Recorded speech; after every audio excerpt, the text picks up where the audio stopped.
నిరంతర ప్రయత్నమే విజయానికి మూలమని పై సూక్తికి అసలైన నిర్వచనం. Consistency is the key of success. No results, keep working. Bad results, keep working. Great results, keep working. అసలు ఫలితాలు రాకపోయినా పనిచేస్తూనే ఉండాలి. చెడు ఫలితాలు వచ్చినా పనిచేస్తూనే ఉండాలి. గొప్ప ఫలితాలు వచ్చినా పనిచేస్తూనే ఉండాలి. ఎందుకంటే నిరంతరంగా ప్రయత్నం చేయడం వల్ల మనలో శక్తి ఉద్భుతమై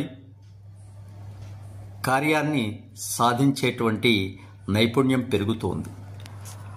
రోజు ఒక 5 నిమిషాలు గనక మన కృషిని పెంచుకుంటూ పోతే సంవత్సరంలో కొన్ని రోజులు కలిసి వస్తాయి. అందుకే consistency is the key of success అన్నారు. సముద్రంలో ఒక పెద్ద బండరాయి విర్రవీగుతూ ఉంటుంది, నన్నెవరూ ఏమి చేయలేరని.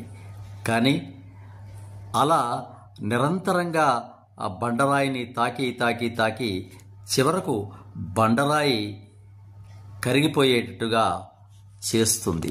అది కన్సిస్టెన్సీ యొక్క గొప్పతనం. విద్యార్థులు కూడా చేసిన పనే మళ్ళీ చేస్తూ ఉంటే దానిలో అనుభవం పెరుగుతోంది. నాకు రాదు అనకుండా ఆ ఉన్న అంశాన్ని చక్కగా 10 సార్లు 20 సార్లు రోజు గనక ఆ పని చేస్తుంటే ఆ పనిలో మనకు అనుభవం వస్తుంది. ఆరోగ్యానికి సంబంధించి కానీ, ఎక్సర్సైజ్ కానీ, ఉద్యోగం కానీ, చేసే పని కానీ, కొత్త విషయాలు నేర్చుకోవడం కానీ, దేంట్లోనైనా కన్సిస్టెన్సీ అనేది చాలా ముఖ్యమైనది అనే విషయాన్ని మనం ఇక్కడ తెలుసుకోవాలి. భగవద్గీతలో చెప్పినట్టు కర్మణ్యేవాధికారస్తే మా ఫలేషు కదాశన అన్నట్టు పనిచేయటం అందే మనకు అధికారం ఉన్నది. కానీ ఫలితాలు ఇలా రావాలి అని ఆశించడానికి అవకాశం లేదు. ఫలితాలు ఈ పనికి ఇలా రావాలని ఆశించినప్పుడు మాత్రమే భంగపాటు, దుఃఖం కలుగుతుంది.